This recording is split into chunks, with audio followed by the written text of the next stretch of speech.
ভাই আমরা পুরুষ, আমাদের মধ্যে ক্লান্তিবোধ হতে পারে না, আমাদের মধ্যে কোনো টায়ার্ড ভাব আসতে পারে না, আমাদের কোনো স্বাধীনতা নেই।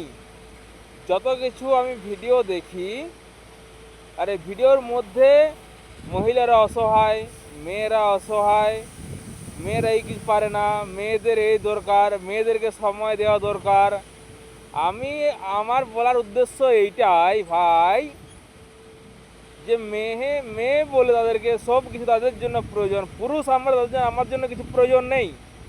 আমরা পুরুষ, আমাদের কোনো কিছু ব্যক্তিগত জীবন নেই। আমরা পুরুষ, আমাদের কোনো ইচ্ছে সাধ নেই। আমরা পুরুষ, আমাদের কোনো এনার্জি শক্তি নেই।